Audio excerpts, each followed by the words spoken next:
Hey everybody, welcome to my messy greenhouse. And today I'm going to build a very fast, inexpensive kind of farm bench here inside my greenhouse. And it's kind of a sunny day here in upstate New York. And the sun's only been out for, 30 minutes and it's already raised itself 10 degrees in here. So it looks like the perfect time to come in here and build a bench. It's going to be a near copy of this particular bench here, which is actually made out of hemlock. And now, once I got it down, I decided it'd be kind of fun to show exactly what I did. And I consider this to be one of the least expensive bench designs that you can do, on the quick. And this is a hell of a surface. You can stand on this. I sanded it fairly smooth. You can kind of see the grain just a little bit here, nothing fancy. And I'm making the next bench out of larch. So I'm going to go ahead and go show you that. Okay, here's the larch. These beauties are almost 13 feet tall. And they are about 1 year in my barn curing. And they are rough sawn from an Amish sawmill, and I'm pretty excited. You can see they're a full 2-inch actual by just under 12 inches actual, like about 11 3/4 or so. And yeah, larch is a little bit harder than hemlock. I'm not sure how much on the scale, but it's not huge. Anyway, I'm excited to see what this turns into. So let's get right to it. I got the area all cleared out. I scooched over my shop vac with its exterior exhaust. I'm a huge fan of that system. I'm probably going to talk about it several more times. It's just a 4-inch flexible dryer exhaust with a $6 coupler attached to the back of it. I'm probably going to show you that later. Anyway, here's my area. My bench is going to be roughly 12 feet in length. I'm going to go get that larch brought in so it's not sitting outside, and I'll hopefully get it a little bit drier before I'm ready to build.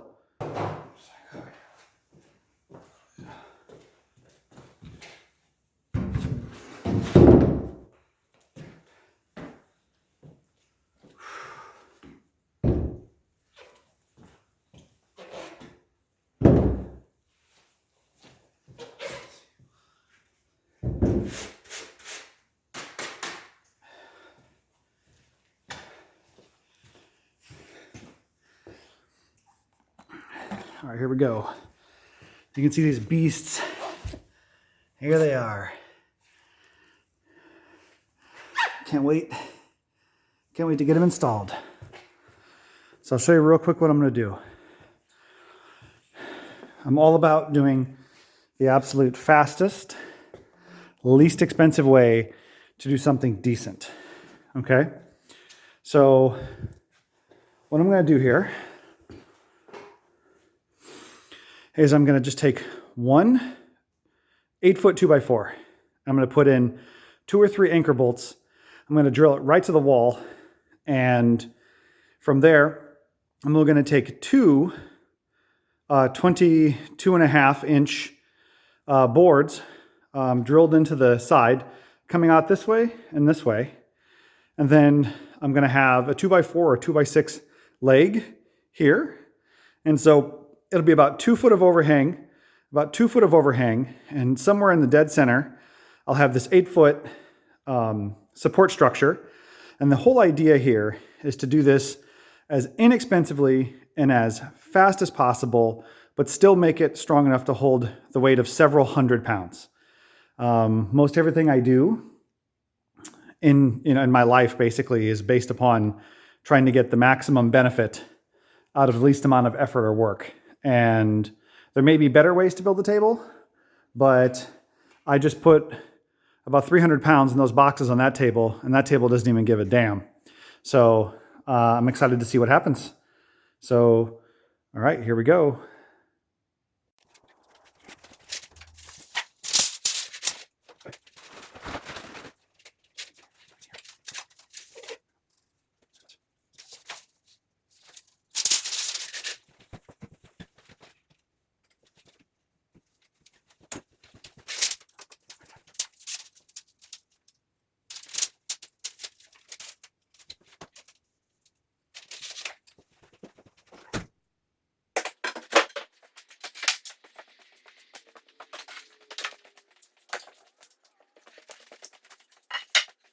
Okay, let me take just a minute here and explain something. I've got my marks on the wall. There's my center line, 4 feet, 4 feet. Okay, I'm only gonna, I got this 2x4 right here on the ground. I'm gonna take this 2x4, I'm gonna use these. These are 3/8 sleeved anchor bolts. And this is a 4-inch one. It's got plenty of depth to penetrate this 2x4 and get into this wall. Okay? This wall right here, it's 8-inch CMUs, 8-inch concrete masonry units. Everyone calls them cinder blocks. They're actually called CMUs. This wall is actually filled entirely with sand inside every core of the wall. You can actually see the zigzag as the sunroom is settling. It's completely normal, as long as it doesn't happen too much. Anyway, each one of these blocks, each one of these cores is either full of cement. Some people call it grout, but it's cement and rebar. And every fourth core has cement and rebar. The three cores in between are full from the bottom to the top with gravel and sand to give mass to this wall. So if this was a regular concrete, a non-sleeved anchor or a tapcon, you go into this wall and you got to make sure that you're inside of a joint that either has the cement in it and or in between two of the cement blocks to get any kind of grab.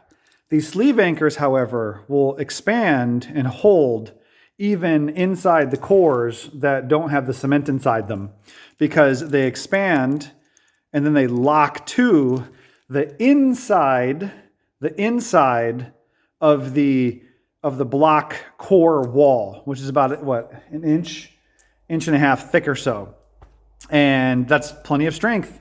It's plenty of strength to hang this, and 3 of these at 3/8 is going to be plenty to hold whatever I need. So I'm going to get back at it.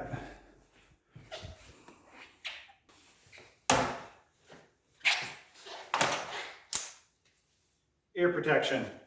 Always ear protection.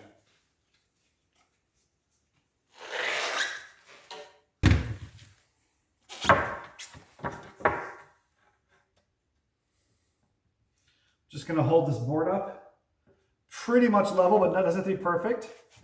I'm going to hold it with one arm, get my beefcake Makita hammer drill that I love so much.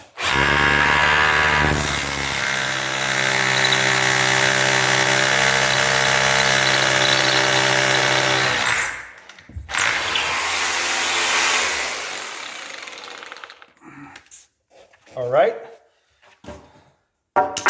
Get my hammer.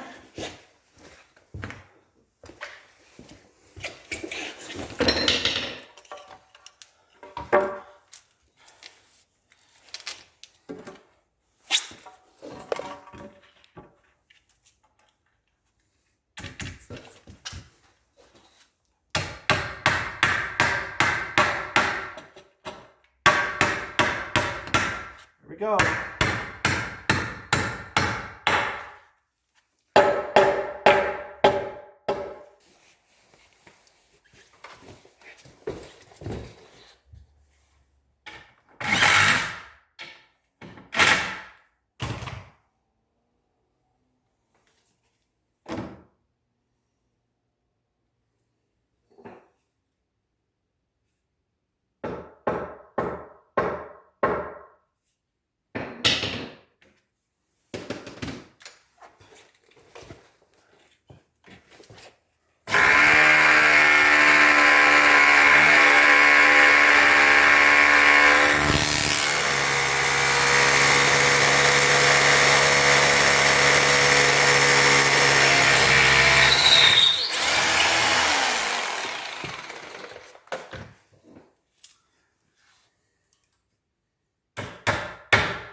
close. I'll get you up close for this last one.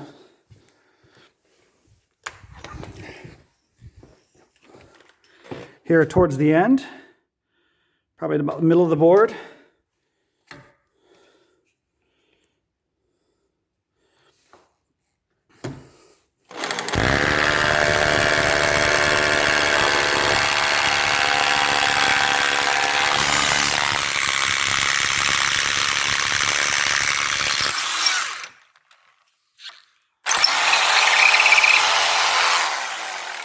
There we go.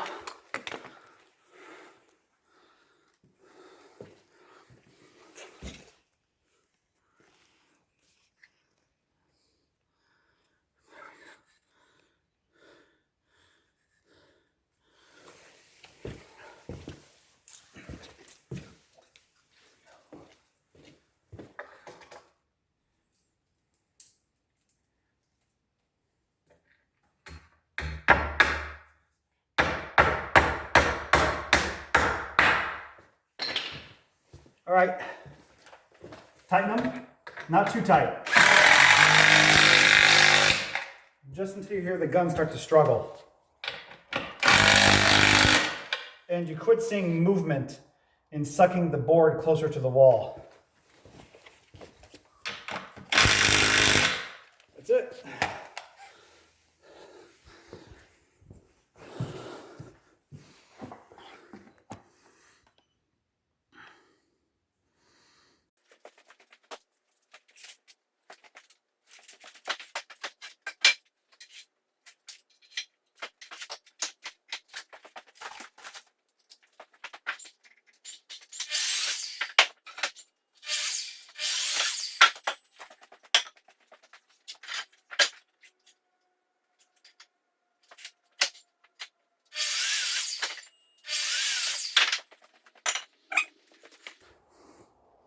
That's it right here. One additional 2x4, and then two 37-inch 2x6s. I had one 2x6 left in the barn, just with no job. And then two 22 and 3/8 inch pieces of 2x4. And that's it. That's the whole frame.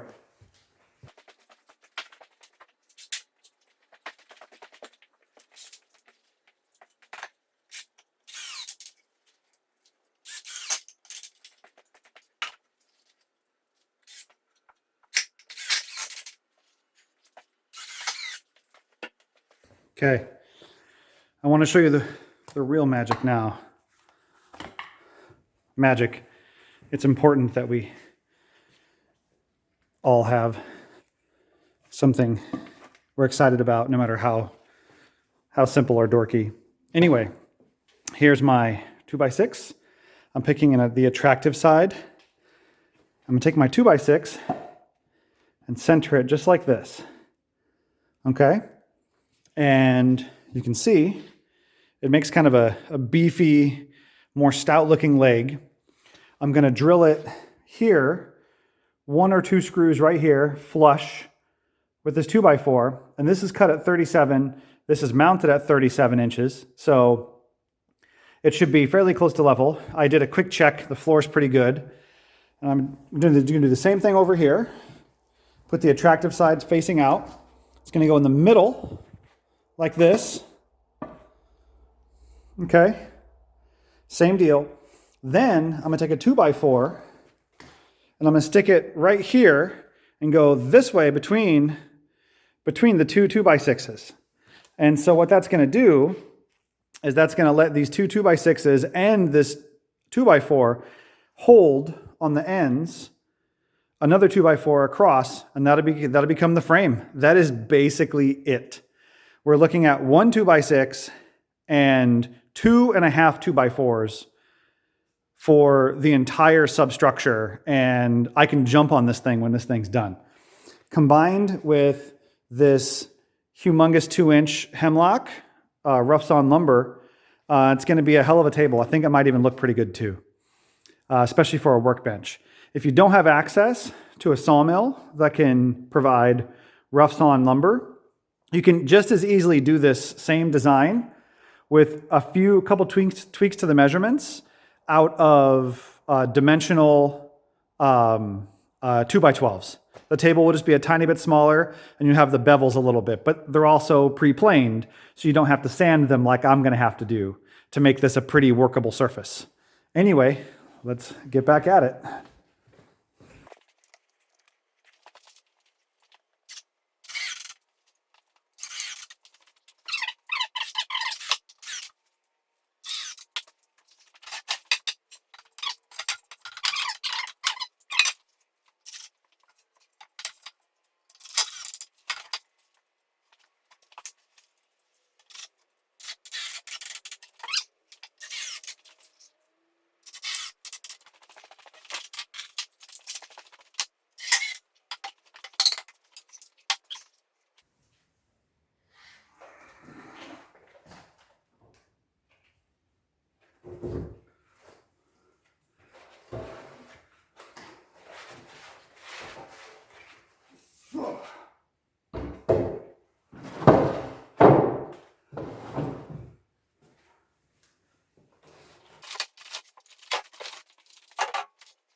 Okay, here we go. That's pretty much it. Straighten the legs, level the rough cuts. I'm not even cutting them. I personally like the way they look when they're raw right out of the sawmill. So I'm not going to do anything to them but sand it. And I want this table to be pretty strong. Don't know what I'm going to do with it entirely, but as you can see how this is flush. This surface is flush, just kind of looks nice. There's nothing to scrape yourself on. This part here, this 2x4 is actually inset by 1 5/8 inches, which is great. Makes it a little easier for you to sit on a bench. There's nothing to get in the way of your feet, or you can use the bottom as storage. There's nothing in the middle. You also just saw that I just stood on it in order to route this exhaust duct out of the way. And like I said, I'm not even going to cut these flush or anything. Why? I may use these planks for something else fun in the future. This is not an entirely permanent setup here. I'll show you what's going to happen next. I'm usually a fan of lag bolts, but in this particular instance, I'm going to actually use these. What are these? Grick 5/16 by 4 inch, engineered wood anchors. What I like, they have this really wide head. Hell, it looks like it's actually damn near 3/4 of an inch wide. This is great. And they got this, if you look really closely at the thread is deeper than a normal screw. These things are pretty inexpensive, about 25 cents a piece if you buy them in a box. What I'm going to do now is, if you look, this 2x4 that runs across, I'm going to run these things through the board and into this 2x4. And the key here is what that's going to do. And if I sink them just below the surface, it'll make a completely flat surface, and I also allow me to sand it. And it'll also pull the boards level, so that way the deck is fairly level. If you were trying to protect this, or you were using a bench like this as a way of actually attempting to store some of your lumber while waiting for another purpose, you can actually pick the inferior side and face the inferior side up or down, and then use fasteners from the bottom only at an angle. This wood's pretty inexpensive to me, and so I'm not going to mind just doing the simpler route, and that is running these fasteners through the face of it. And I've kind of decided that the more used the material looks, the better it looks to me. So even if I were to pull these up in the future and install them somewhere else as a counter or something, I think I'm going to be just fine. So here we go. I'm going to measure and sink in these fasteners, and we're going to be almost done.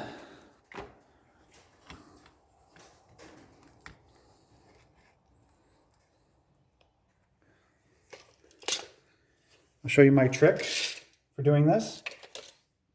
My board's right here. I'm going to line up my tape measure on the center of that board. Line it up on the exterior.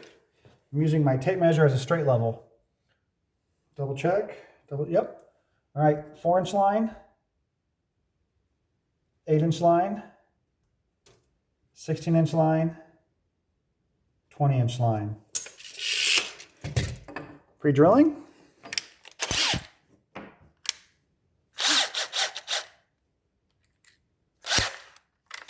Make sure a bit out as far as I can go.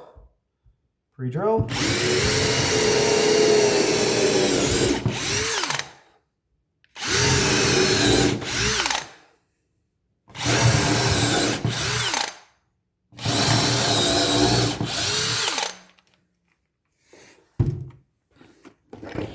Now it's time for these beefcakes.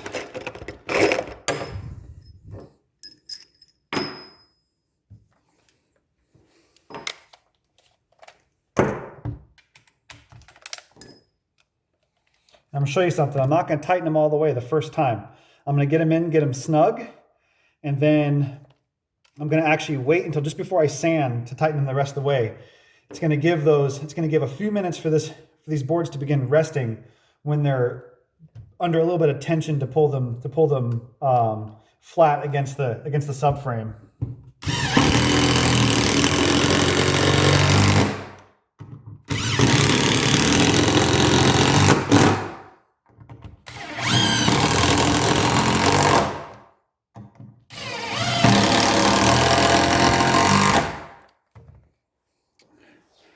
There we are. So they're about flush with the surface now. I'm going to wait in about 5-10 minutes.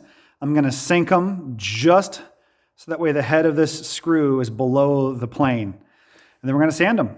So I'm going to do the other side now.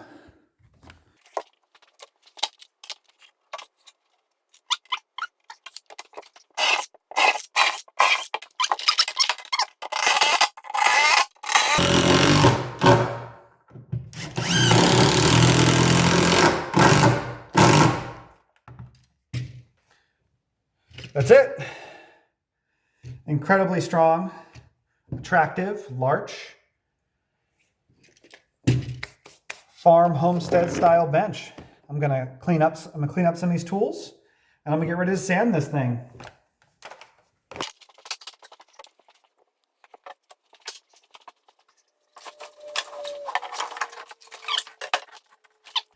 Check this out. Cheap, inexpensive, $25 orbital.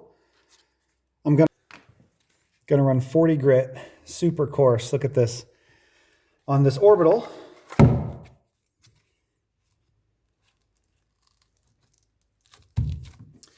and if you look here, I took off the back, and this is a 2.5 to 1 1/4 shop vac adapter. I put some gaff tape on here just to hold it tight.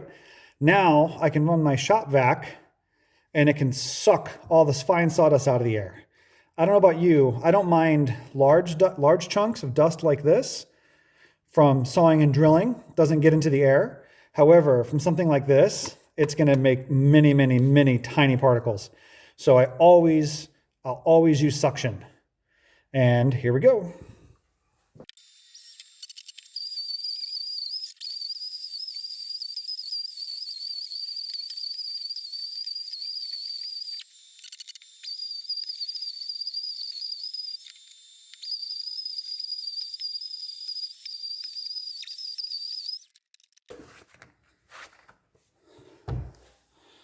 Pretty good. can't see too close here. Grain is actually, it's still coarse, but no splinters. Feels good. Ah, it's beautiful.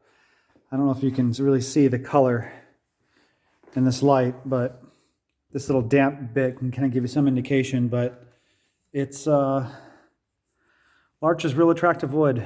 This is going to yellow out. I think it's going to get kind of a deep orange, deep burnt orange color with some red in it. But anyway, this is it. Hopefully it's not too anticlimactic. There it is. It's complete.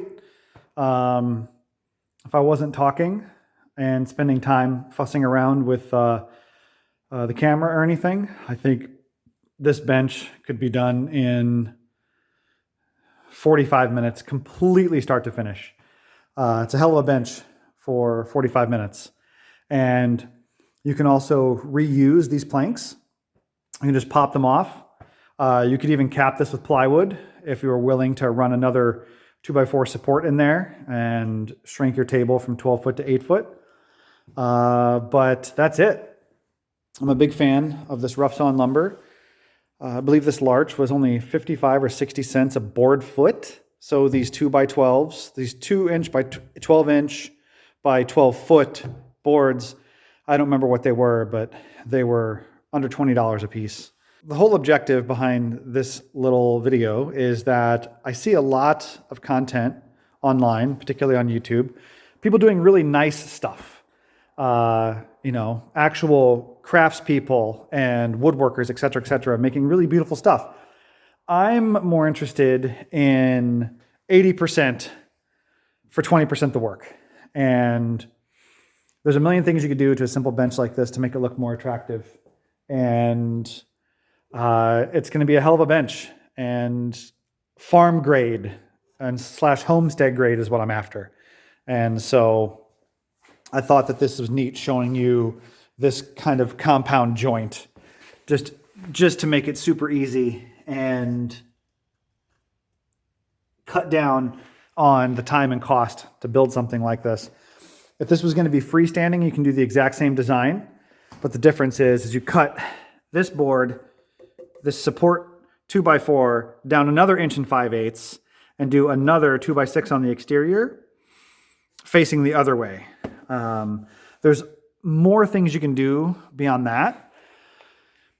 I can actually show in another video, if anyone would like to see how I've done a super incredibly fast but very, very durable outdoor farm table out of the same kind of material. I've actually built several, and I think that would be fun and enlightening. But